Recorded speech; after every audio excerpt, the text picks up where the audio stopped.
Olá, bem-vindas, bem-vindos, bem-vindes a mais um vídeo aqui do canal Evoluindo o Direito do Trabalho, que tem esse objetivo, que a gente evolua nos nossos pensamentos, reflexões e pense sempre abrindo as caixinhas o máximo possível, saindo delas, de preferência, sobre o direito do trabalho, obedecendo aos nossos princípios constitucionais e de direito do trabalho, ainda que não previstos constitucionalmente, trabalhando com direitos humanos, e convido você a se inscrever no canal se ainda não está. O objetivo aqui dos nossos vídeos é analisar decisões do STF, do TST em matéria trabalhista ou direito civil aplicado em matéria trabalhista, porque eu já fiz isso algumas vezes. Espero que você goste desse vídeo, que é, vamos esclarecer aqui, uma continuação do vídeo com a análise da DPF 501, que trata da inconstitucionalidade, que declarou a inconstitucionalidade da súmula 450 do TST, que, por sua vez, trata do pagamento da dobra de férias no caso de atraso no pagamento das férias e não da concessão das férias. Então, vimos no vídeo passado o voto do ministro relator, e eu não quis deixar o vídeo muito grande, porque já tinha muito assunto, para tratar agora do voto divergente. Claro que esse vídeo vai ser bem mais curto, e eu sei que tem gente que não vai nem ter paciência para ouvir, para ver, porque vai dizer assim, mas aí o voto divergente, o que interessa? Sempre falo para vocês, o voto divergente dá o tom do entendimento de outros ministros sobre matérias de direito do trabalho, para a gente seguir acompanhando e saber o que a gente pode esperar.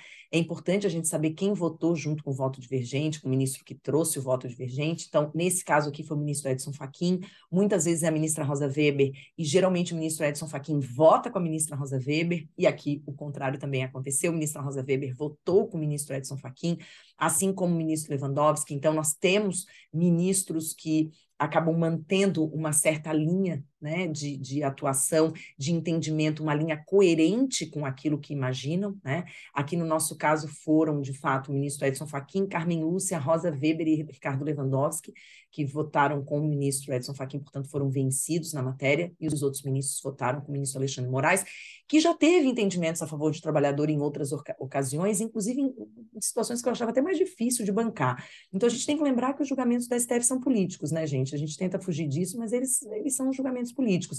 E aí, assim, tem aquele dia que o trabalhador ganha e aquele monte de dia que o trabalhador perde, e a gente tenta entender essa lógica, e eu quero entender aqui a lógica do ponto de vista legal e do ponto de vista constitucional. É isso que a gente se esforça para fazer, porque se a gente ficar só do ponto de vista político, a gente enlouquece. Mas a gente já sabe qual é o entendimento de alguns ministros sobre as matérias.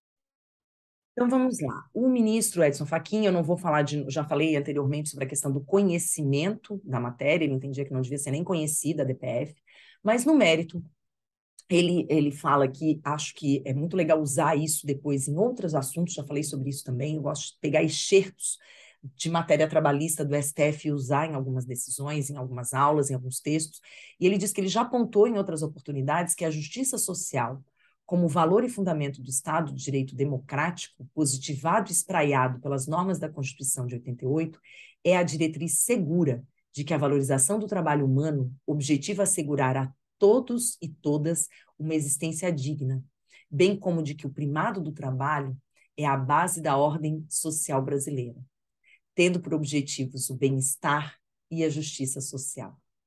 Sem maiores divergências, diz o ministro Fachin, a proteção jurídica ao trabalho é considerada como direito fundamental social. Então, vejam que bom a gente ler, ter a oportunidade de ler um ministro dizendo isso, né? Que é essa é diretriz segura de que a valorização do trabalho humano objetiva assegurar a todos e todas uma existência digna e que o primado do trabalho é a base da ordem social brasileira. E isso tem tudo a ver com justiça social, né?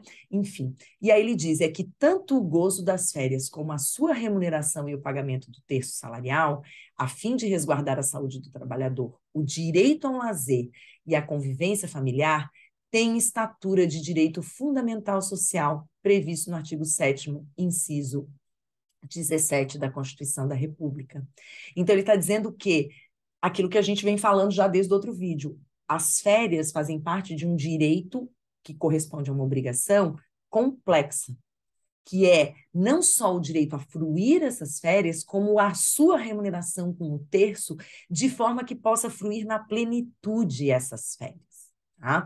E aí ele traz os julgados que foram utilizados como paradigmas até a construção da súmula, para que a súmula chegasse, e aí tem decisões muito interessantes que ele traz, não vou ler todas aqui para vocês, mas o voto vale muito a pena ler, e ele diz isso, que dentro disso que a gente está falando, então, as férias são uma obrigação complexa, que só é adimplida com a satisfação completa de dois requisitos: pagamento antecipado do salário acrescido do adicional e o afastamento do empregado das atividades laborais. E aí essa decisão do TST dizia: somente é possível considerar concedidas as férias se os dois requisitos são cumpridos na ordem legal. Se a remuneração é paga após o gozo do período do descanso, o empregado não tem a possibilidade de exercer por completo direito às férias. E isso frustra a finalidade do Instituto, que é propiciar ao trabalhador um período remunerado de descanso e lazer. Sem isso, é inviável a sua recuperação física e mental. Vocês imaginam a pessoa que sai em férias sem ter recebido o valor das férias. O que ela faz? Ela faz dívida nas férias? O que ela faz? Ela muda de ideia, ela não vai mais para aquilo que ela programou porque o dinheiro não entrou? Aquele dinheiro que ela estava esperando entrar das férias antecipadas para poder pagar aquele pacote, para poder pagar aquela viagem, para poder pagar aquele lazer para o filho. Como que ela faz? Como que ela lida com isso? Como que ela lida com essa expectativa, que não é uma expectativa de direito, é uma expectativa real, porque é um direito a termo, também não é um direito condicional. A partir do momento que o empregador comunica das férias, cria uma expectativa real, verdadeira da percepção daquele valor, além da fruição das férias. Então, se trata de um direito a termo.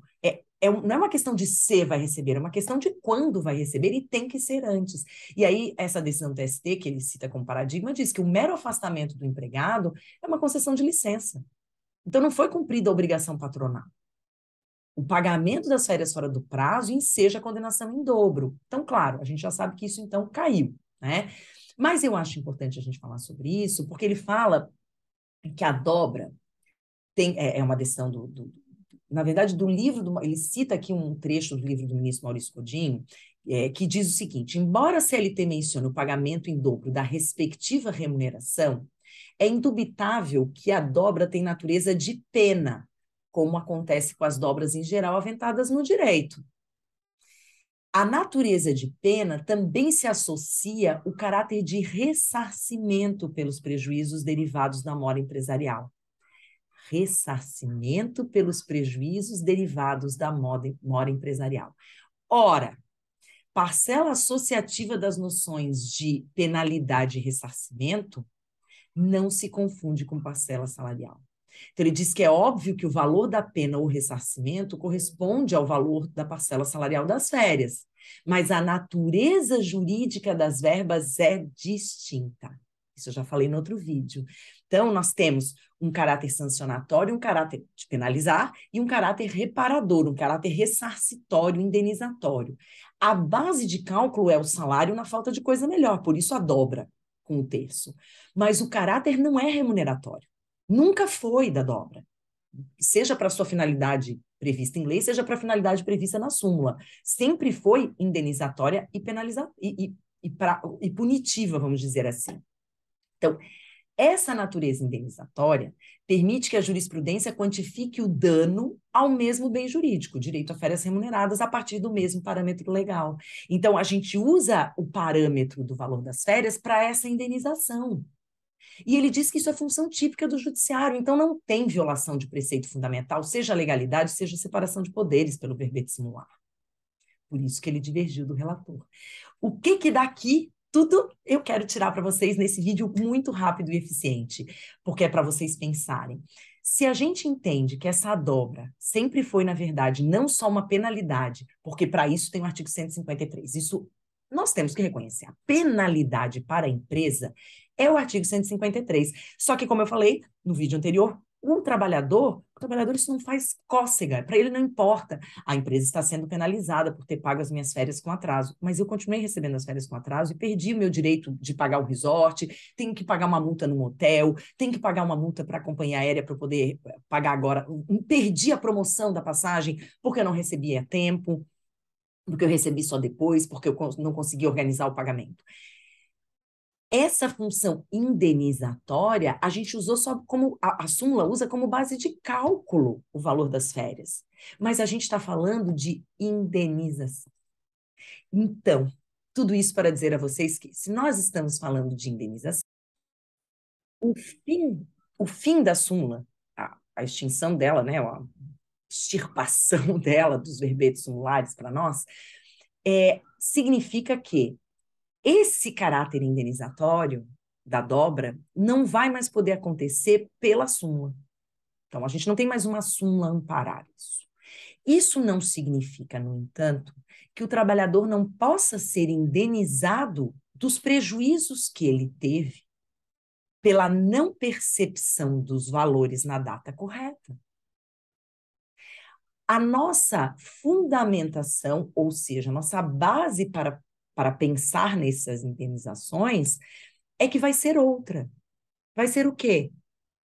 Artigo 186 do Código Civil, artigo 927 do Código Civil, artigo 323, suas letrinhas da CLT, no que diz respeito a direito extrapatrimonial.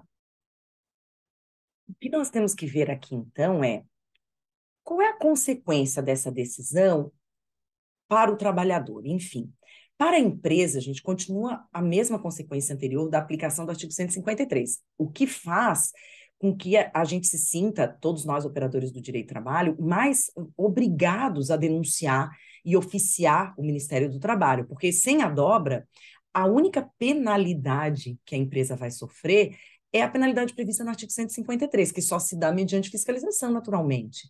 E essa fiscalização talvez não aconteça de forma espontânea, como uma prática, se não tiver uma denúncia específica.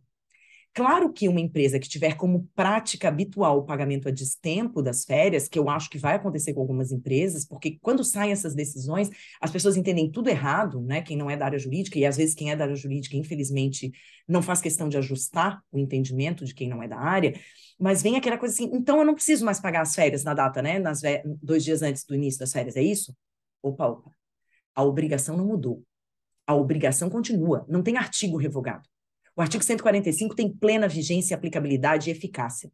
O seu efeito o não cumprimento desse artigo traz a penalidade do artigo 153, ou seja, mais do que nunca é importante denunciar. Denunciar o sindicato que o pagamento está correndo a destempo, para que o sindicato faça a denúncia e o trabalhador não fique numa situação ruim.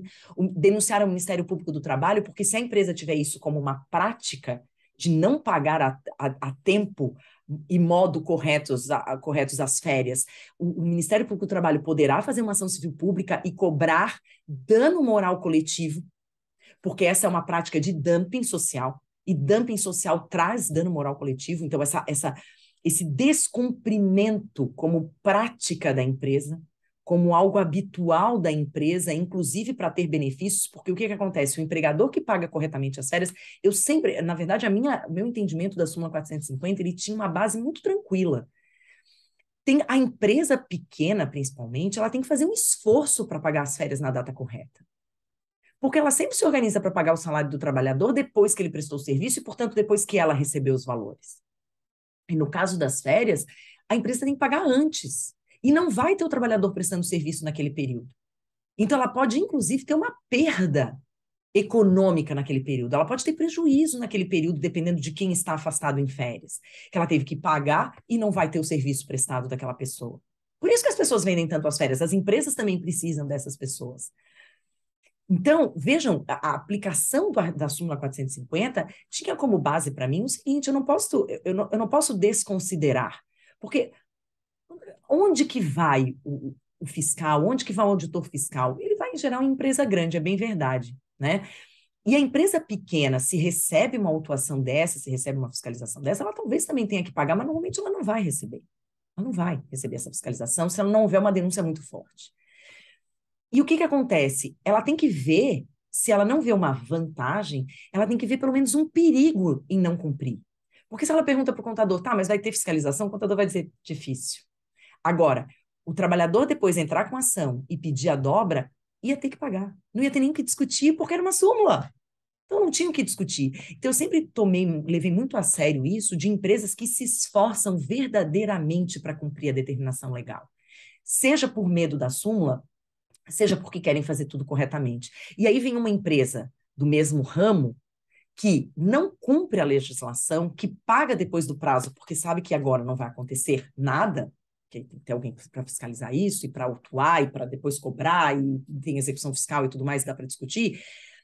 Eu não quero tratar igual essa empresa que não está nem aí e aquela empresa que segue se esforçando para fazer tudo correto, segue se esforçando para cumprir a determinação legal. Era nesse sentido, para mim, muito lógica a aplicação da súmula, além da questão do benefício ao trabalhador. Então, eu encarava essa penalidade como algo muito importante, e para o trabalhador, ele tem uma compensação pelo prejuízo. Não temos mais. Então, a compensação pelo prejuízo vai ter que vir de outra forma. E qual é essa outra forma? A mim parece que, para aquilo que for descumprimento reiterado, como uma prática empresarial, eu acho que o Ministério Público do Trabalho pode agir por conta do dumping social, os sindicatos podem agir por dumping social, descumprimento de legislação, e por isso a empresa cresce, porque ela descumpre a legislação trabalhista. Ação civil pública no sentido de trazer um dano moral coletivo pelo dumping social, e esse dano moral coletivo é muito importante, mas individualmente para cada trabalhador, nós vamos ter uma outra situação, que é a verificação do prejuízo em concreto. Então, a súmula 450, ela partia da premissa de que essa indenização era devida para todo mundo, que todo trabalhador tinha um prejuízo em ré ipsa. O simples fato de não receber as férias na data correta trazia esse prejuízo que deveria ser indenizado, na forma da dobra, ou seja, do mesmo valor relativo às férias, essa era a base de cálculo, com o terço. Essa presunção de que todo mundo passou pelo mesmo prejuízo e deve ser indenizado, ela acabou com o fim da súmula 450. É isso que acaba. Porque a penalidade administrativa, ela continua. Então, o caráter sancionador da súmula vai ter que ser suprido pelo artigo 153 da penalidade administrativa.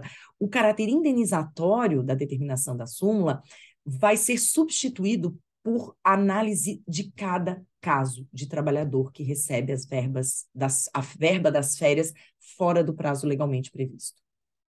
Percebem? Então, o que eu quero deixar claro aqui é que não há mais essa lógica de dano em ré ipsa, ou seja, aquele dano presumido, aquele dano que existe pela violação. Então, violou a legislação, nasceu o dano, automaticamente.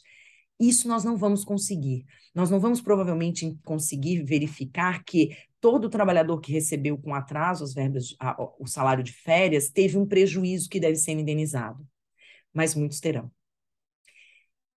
É possível trabalhar com a ideia de que, então, em vez da súmula 450, existe um dano moral em ré ipsa pelo pagamento a destempo das férias?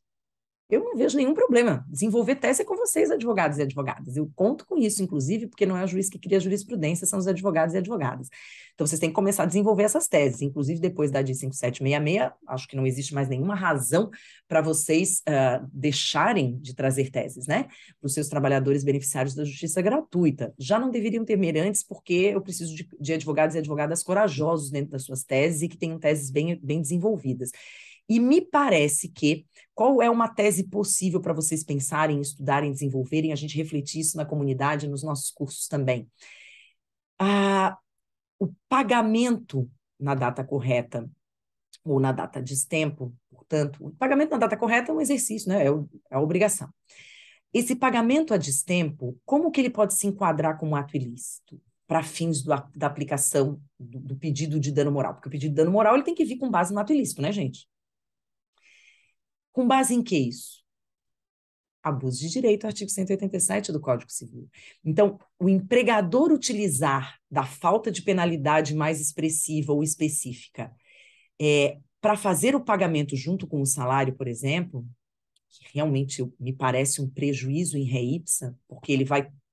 Como é que ele vai tirar as férias se o dinheiro que ele vai tirar as férias fazendo dívida, né? Para receber depois, quando ele volta a trabalhar. Porque não adianta, ele não pode fruir as férias, se ele não recebeu o dinheiro. Ele vai usar o salário do mês anterior para pagar as férias e o salário das férias para pagar as contas do mês anterior. Então, ele vai ter um prejuízo. Então, essa pessoa que tem prejuízo material é mais simples. Uma multa que ela teve que pagar, um valor a mais que ela teve que pagar no hotel, uma reserva que ela perdeu e teve que... Então, assim, tinha até o dia tal para pagar, que era o dia do início das férias. 2 dias antes tinha que ter recebido. Não recebeu. Não conseguiu pagar nessa data porque tem as contas do mês para pagar. Juros, correção, Multas, isso, gente, é dano material. Isso tem que ser comprovado. Então, o trabalhador que quer uma indenização de dano material por não receber as férias na data correta, tem que comprovar esse prejuízo, porque nós estamos falando de dano material. Então, ele prova que ele teve que pagar uma multa, ele consegue uma declaração da CVC que ele perdeu o pacote, ele pede para quem faz aquele URB, 1, 2, 3 milhas, para esse pessoal que tem mais que usa uma flexibilidade para viajar com base no pagamento e perdeu essa data de pagamento porque não recebeu a tempo, ou usou o valor do salário para pagar isso e teve prejuízo nas contas do mês para pagar, porque aí estava contando com as férias e com o valor do salário do mês para pagar, tá? Principalmente o terço, né, gente? Na verdade, eu trabalho muito com isso. Na verdade, o dinheiro que você tem a mais é o terço.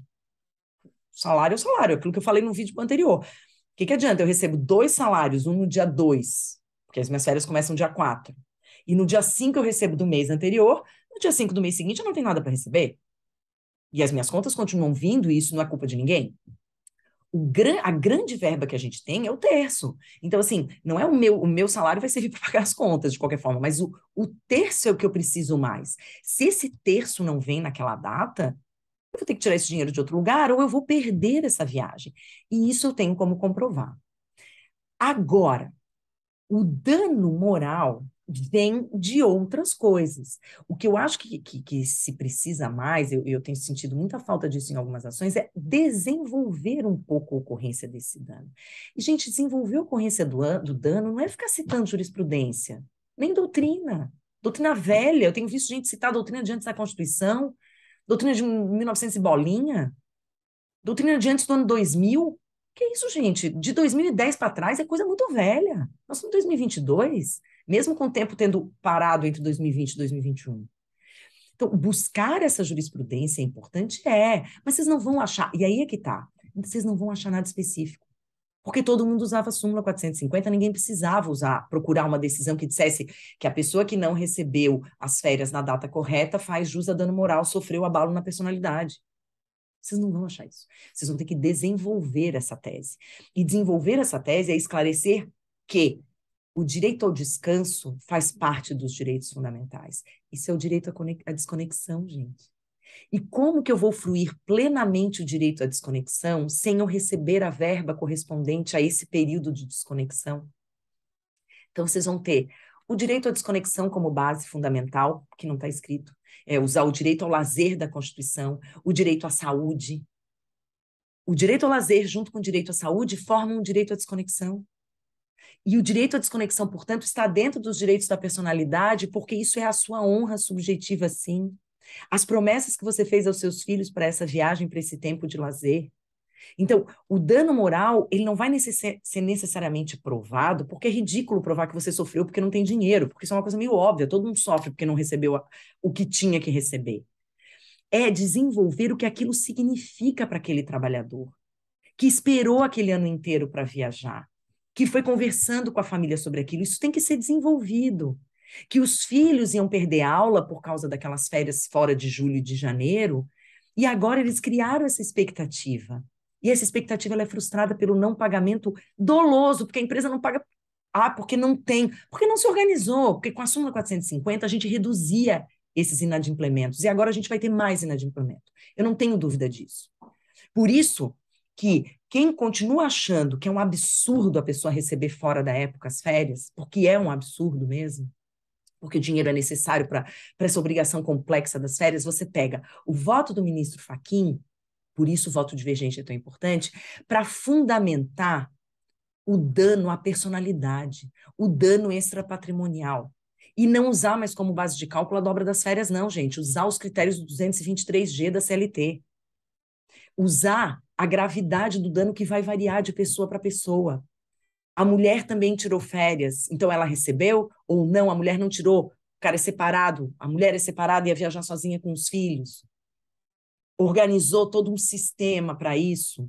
Isso tem que ser desenvolvido. Eu, como juíza, preciso saber mais do que aconteceu. Não pode vir simplesmente não recebeu, portanto, faz jus ao dano moral. Isso vai ser pouco, gente. Para os tribunais, isso vai ser muito pouco. Talvez para o primeiro grau não, mas para os tribunais vai ser muito pouco. Porque o que, que vai parecer no primeiro momento? Ah, acabou a súmula 450, está inventando coisa. Não é inventando. A súmula 450 supria a necessidade do desenvolvimento da tese. Ela presumia o dano moral na prática e o próprio dano material, fixando um valor. Fixando, porque você não podia pedir. Com a súmula 450, você não podia pedir nada além da dobra. Com o fim da súmula 450, se abre um novo espectro, um novo leque. Você agora vai desenvolver outros prejuízos que possam ter acontecido, outros problemas que você possa ter tido porque não recebeu as férias naquela data. Você pode ter prometido, por exemplo, o pagamento de uma dívida, um terço, e que te deram até aquela data, e que você não pôde pagar. E você pode ser despejado, por exemplo. Porque, claro, o ideal do valor das férias é que você use para o lazer. Nem todo mundo consegue fazer isso, inclusive com 13º, comprar presente de Natal. Então, o segredo, a estratégia, e não tem mágica, porque no direito não tem mágica, e eu vou fazer um desabafo, que eu estou cansada de agora pular no meu feed do Instagram, pessoas da área jurídica, professores, como instrutores, mentores. Eu também gosto de ser mentora, também gosto de ter mentorados, e gostaria de poder fazer isso. Sou juíza, não faço mentoria, dou aula verdadeiramente, com conteúdo, técnica e estratégia, mas sem fórmula mágica. Eu não posso dizer para vocês que agora tem uma fórmula mágica para você ganhar sobre as férias inadimplidas. Isso é um absurdo. Você vai conversar com o seu cliente trabalhador e vai dizer assim, tá, o que que aconteceu aqui? Não tem mais a súmula, então a gente tem que ver o que que você perdeu, efetivamente, você perdeu. E aí vocês vão desenvolver teses estudando sobre isso. Não tem mágica. Não tem fórmula. Tem o desenvolvimento de tese com base sólida. Voto do ministro Fachin, direito constitucional, direito do trabalho, princípios de direito do trabalho, dignidade do trabalhador. Férias com dinheiro é dignidade. Não tenho dúvida disso. E quem advoga com empresa é sentar com a empresa e dizer assim, pera, não quer dizer que agora você não precisa mais pagar na data. Quer dizer que você vai estar todo mundo atento. E se você não pagar na data, eles não vão entrar pedindo a súmula, mas eu vou ter que contestar outras coisas. Então a gente tem que ver bem direitinho quando que vale a pena não pagar na data correta. É claro que vai ter mais denúncia, porque sem a súmula vai ter mais denúncia, porque é o único jeito da empresa não ter isso como uma prática reiterada, como não ter uma prática de mercado de dumping.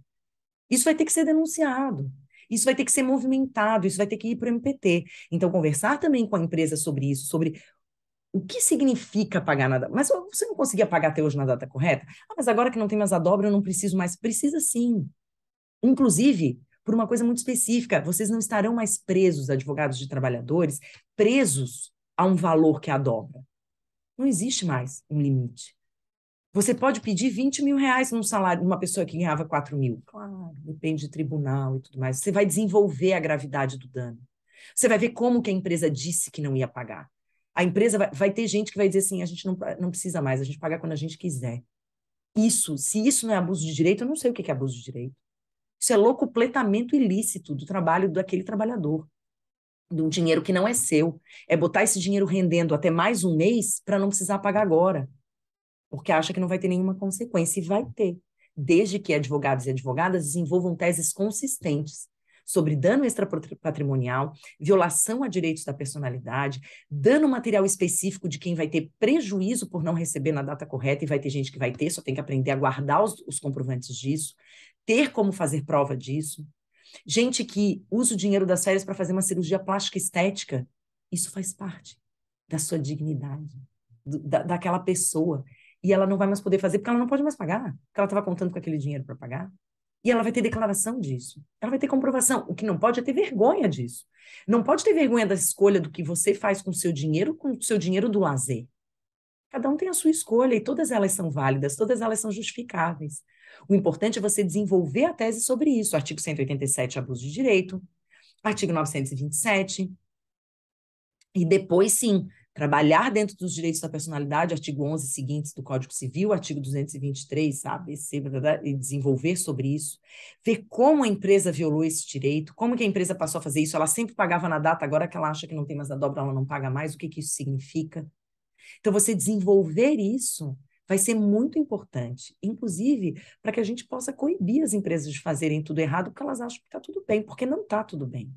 Então, advogado de empresa, conversa com a empresa, vocês querem ser empresas boas para trabalhar? Vocês querem trabalhar com compliance verdadeiro, não é cálculo de risco econômico, é cálculo de risco no todo. A pessoa que não recebe as férias na data, que recebe junto com o salário, vocês pensem como é que essa pessoa vai voltar das férias. Pensem como essa pessoa vai voltar das férias. Vocês não se importam? Então, beleza. Então, vamos pensar em outra coisa, que é um custo econômico que pode acabar tendo, um custo financeiro que pode acabar tendo. Uma denúncia maior para o Ministério Público. Porque sem a súmula 450, por um lado, não está tudo certo. Por outro lado, o céu é o limite. Porque dá para desenvolver muita tese sobre isso e demonstrar prejuízos efetivos, além de dano moral, dano extra patrimonial para o trabalhador que não recebeu essas férias na época certa e, por isso, não pôde fruir das férias como ele merecia e gostaria. Então, vocês devem estar vendo a diferença do meu tom do vídeo anterior, super técnico, para agora. Esse também é técnico, só que é um vídeo estimulante. Eu quero que vocês estudem, quero que vocês vejam, estudem Arnaldo Sequin, de onde vieram os direitos de férias, de onde isso veio, a importância das férias como direito de desconexão para o trabalhador voltar motivado ao trabalho. Vai ter gente que vai preferir, então, assim, se eu não tenho certeza que eu vou receber na data, eu prefiro vender uma parte das férias mesmo, porque, né, porque aí pelo menos o dinheiro eu fico, já que eu vou trabalhar. E isso também faz parte. E tá tudo bem, só que isso tem que ser desenvolvido, isso tem que ser conversado. Então, eu acho que quanto mais se conversar sobre isso, quanto mais a gente debater, mais a gente pode chegar em ideias, e inclusive situações que a gente vai dizer assim, amigo, você não teve um prejuízo, você não ia fazer nada. Esse dinheiro você ia investir, cobra essa diferença do investimento. Ué, é um dano material. Um mês de investimento daquele valor. Se você recebeu só no mês seguinte, você tem direito. Ah, não chega nem aos pés da dobra. Não chega. Mas o incômodo da ação judicial, incômodo e contratação de advogado para ação judicial é o mesmo. Se o valor da dívida é de 5 mil ou de 500 reais. É o mesmo incômodo. É a mesma chateação. O valor final é diferente, mas a incomodação é a mesma. Então, você quer ter essa incomodação? Gente que vai ficar reclamando que não recebe as férias na época certa, gente que vai ficar cobrando uma aplicação, uma diferença de pacote. Isso, é isso mesmo. O que a gente tem que perceber é isso, que as situações serão diferentes. Tem gente que não vai ter prejuízo para cobrar, tem gente que não vai ter coragem de falar do que ia fazer com o dinheiro e por isso desenvolver seu dano. Tem gente que tem juízes que vão entender que não tem dano coisa nenhuma, que faz parte, que é um inadimplemento. Inadimplemento tem penalidade, a penalidade é o artigo 153, não tem mais a dobra fim. E aí vocês decidem o que vocês vão fazer com essas negativas. Continuar estudando para desenvolver, entender que na verdade é isso mesmo, conversar com as empresas para ver qual é a melhor opção, como que vocês vão conversar com as pessoas quando precisar realmente atrasar o pagamento, não tem dinheiro, o cliente principal não pagou, uma prestadora de serviços, a tomadora não pagou ainda. Então, sentar com os trabalhadores e dizer, a gente vai pagar atrasado, a gente entende o incômodo que isso causa, mas a gente está anunciando porque a gente não tem como pagar antes. Então, em vez da gente ficar devendo juros, a gente está justificando para vocês. Risco da atividade cabe à empresa, ainda assim. Já sabia que ia ter que dar as férias para as pessoas, já tinha que ter feito, né? Isso já tinha que estar no orçamento. Mas uma boa conversa é sempre melhor do que conversa nenhuma e deixar a pessoa ver navios. Né? Então vamos pensar sobre isso, vamos desenvolver isso ou vamos chegar à conclusão de que, olha, isso aí é tapetão, minha filha, porque acabou a súmula porque eles estão dizendo que não tem que cobrar mais nada. Eu não acho isso. Acho que o que eles disseram é que uma súmula não poderia impor uma penalidade que a lei não impõe. Uma súmula não poderia trazer além do que a lei não trouxe. Foi isso que disse a decisão. Isso não significa que a pessoa que receba as férias fora da data prevista em lei não possa provar que teve prejuízos por esse descumprimento legal. Então, vamos pensar sobre isso? Espero que você tenha gostado desse vídeo, dos dois sobre essa matéria. Vamos falar sobre outras coisas, tragam ideias para mim. Eu conto sempre com vocês. Se gostaram, curtam, compartilhem com quem possa fazer uso desse conteúdo. Eu espero sempre vocês nas aulas e até a próxima.